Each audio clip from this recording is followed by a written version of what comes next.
Hello, അപ്പോൾ ഇന്നത്തെ നമ്മുടെ വീഡിയോയിലേക്ക് എല്ലാവർക്കും സ്വാഗതം കേട്ടോ. അപ്പോൾ ഇന്നത്തെ കപ്പക്കിഴങ്ങും അതുപോലെ തന്നെ ചിക്കനും ഉണ്ടാക്കാമെന്ന് വിചാരിച്ചിട്ടോ വൈകുന്നേരത്തേക്ക്. അപ്പോൾ വൈകിട്ടായപ്പോഴേ കപ്പ നമ്മൾ കടയിൽ നിന്ന് മേടിച്ചുകൊണ്ട് വന്നിട്ടുണ്ടായിരുന്നു. നമ്മുടെ വീട്ടിലുണ്ടായ കപ്പൊക്കെ അതേ ഒരു ഇതൊക്കെ കഴിഞ്ഞിട്ടുണ്ടായിരുന്നു. അപ്പോൾ അതാണ് നമ്മൾ പുറത്തുനിന്ന് ഇപ്പോൾ മേടിക്കുന്നുണ്ട്. അതുകൊണ്ട് തന്നെ നല്ല കിഴങ്ങാട്ടോ ഇത്, നല്ല അത്യാവശ്യം നല്ല വലുപ്പത്തിൽ തന്നെ കിട്ടി കിഴങ്ങ്. അങ്ങനെ അത് അരിഞ്ഞൊക്കെ ഇട്ട് വെറുതെ ഒന്ന് ടേസ്റ്റ് ചെയ്ത് നോക്കിയിട്ടോ, നല്ല ടേസ്റ്റാണ്. നമുക്ക് വെറുതെ കഴിക്കാൻ തന്നെ അത്യാവശ്യം കപ്പക്കിഴങ്ങ് എല്ലാവർക്കും ഇഷ്ടപ്പെടും. അങ്ങനെ നമ്മളിതൊക്കെ നല്ലപോലെ കഴുകി അത്യാവശ്യം കുറച്ച് പീസുകൾ എടുത്തു നമുക്ക് എല്ലാവർക്കും കഴിക്കാൻ വേണ്ടിയിട്ട് തന്നെ കേട്ടോ. എന്നിട്ട് നമുക്ക് അടപ്പത്തിൽ വെള്ളം വെച്ചിട്ടുണ്ട്. വെള്ളം അത്യാവശ്യം ഒന്ന് തിളയ്ക്കാറാകുമ്പോൾ നമുക്ക് നമ്മുടെ കപ്പക്കിഴങ്ങ് അരിഞ്ഞ് വെച്ചിട്ടുള്ളത് നമുക്ക് അടപ്പത്തേക്ക് ഇട്ട് കൊടുക്കാം കേട്ടോ.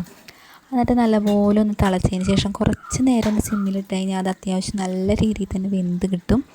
നമ്മുടെ ഒരു പാകത്തിനനുസരിച്ച് ചിലവർക്ക് വേവ് കുറവായിരിക്കും ഇഷ്ടം, ചിലവർക്ക് അത്യാവശ്യം നല്ല വേവാണ് ഇഷ്ടം. എനിക്ക് അത്യാവശ്യം നല്ല വേവാണ് ഇഷ്ടം. അതുപോലെ നല്ല വെന്ത കിഴങ്ങ് കൂട്ടിക്കഴിക്കാനാണ് എനിക്കിഷ്ടം. അതാണ് ഞാൻ വീട്ടിൽ മിക്കതും അത്യാവശ്യം നല്ല രീതിയിൽ വേവിക്കലുണ്ട്. അപ്പോൾ ഏതായാലും കാന്താരി ചമ്മന്തി ഉണ്ടാക്കാമെന്ന് വിചാരിച്ചു. നമ്മുടെ ശൂന്യമുളകാണ്. അപ്പോൾ അത്യാവശ്യം കുറച്ച് പൊട്ടിച്ചെടുത്തു കേട്ടോ. നമുക്ക് കറിക്ക് തന്നെ പൊട്ടിച്ച് എല്ലാം തീർന്നു തുടങ്ങി. അത് നമുക്ക് ആവശ്യത്തിനുള്ളത് മാത്രമേ പൊട്ടിച്ചെടുത്തുള്ളൂ എന്ന്. നമ്മൾ ഫ്രഷായിട്ട് പൊട്ടിച്ച ചമ്മന്തി എടുത്ത് ഉണ്ടാക്കുമ്പോൾ ഒരു പ്രത്യേക ടേസ്റ്റാണല്ലോ. അപ്പോൾ അതാണ് ആവശ്യത്തിന് പൊട്ടിച്ചെടുത്തുകൊണ്ട് വന്നിട്ടുണ്ട്. എന്നിട്ട് നമ്മുടെ സബോളയും അതുപോലെ തന്നെ ഇത്തിരി പുളിയും ഇത്തിരി ഉപ്പും വെളിച്ചെണ്ണയൊക്കെ ഇട്ടിട്ട് നമ്മുടെ ചമ്മന്തി ഉണ്ടാക്കാമെന്ന് വിചാരിച്ചു. ഞങ്ങളുടെ വീട്ടിൽ മിക്കതും മുളക് ചമ്മന്തിയൊക്കെയാണ് ഉണ്ടാക്കൽ, പക്ഷേ ഇന്ന് ഏതായാലും ഒന്ന് കാന്താരി ചമ്മന്തി ഉണ്ടാക്കാമെന്ന് വിചാരിച്ചു. അങ്ങനെ മുളകൊക്കെ പൊട്ടിച്ച് നമ്മുടെ ചമ്മന്തിയൊക്കെ അരച്ച് കഴിഞ്ഞിട്ടുണ്ട്. ചമ്മന്തി ഉണ്ടാക്കിയതിന് ശേഷം കുറച്ച് വെളിച്ചെണ്ണയും കൂടെ അതിൻ്റെ മേലെ ഒഴിക്കുകയെന്ന് വെച്ചാൽ കുറച്ചും കൂടെ നല്ല ടേസ്റ്റ് കിട്ടും. അങ്ങനെ നമ്മുടെ ചമ്മന്തി റെഡിയായി. പിന്നെ ചിക്കൻ നമ്മൾ ഓൾറെഡി ഉണ്ടാക്കി വെച്ചിട്ടുണ്ട് കേട്ടോ. അതിൻ്റെ വീഡിയോ നമ്മൾ കാണിക്കാനായിട്ട് വിട്ടുപോയതാട്ടോ.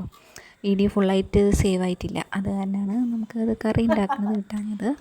അപ്പോൾ നമ്മുടെ ചിക്കൻ്റെ അതിൻ്റെ മേലെ കുറച്ച് സബോളയും അതുപോലെ തന്നെ മല്ലിയിലയും അതുപോലെ തന്നെ വേപ്പിലയും പുതിനയിലൊക്കെ ഒന്ന് ഇട്ട് കൊടുത്താൽ കഴിഞ്ഞാൽ തന്നെ നമ്മുടെ ചിക്കൻ ഒരു പ്രത്യേക ടേസ്റ്റ് ആയിരിക്കും കേട്ടോ. ഇത് നമ്മൾ ഗ്രേവി ആയിട്ടല്ല വെച്ചത്, ഒരു റോസ്റ്റ് പരുവത്തിലാണ് നമ്മൾ കോൺഫ്ലവറൊക്കെ ഇട്ടിട്ട് ഒന്ന് ഫ്രൈ ചെയ്തെടുത്തിട്ടുള്ളതാണ് കേട്ടോ. അപ്പോൾ നമ്മുടെ കപ്പക്കിഴങ്ങ് റെഡി ആയിട്ടുണ്ട്, നമ്മുടെ ചിക്കൻ റെഡി ആയിട്ടുണ്ട്. രണ്ടും കൂടെ നല്ല അടിപൊളി കോമ്പിനേഷൻ ആയിരുന്നു. നിങ്ങളെല്ലാവരും ട്രൈ ചെയ്ത് നോക്കൂ.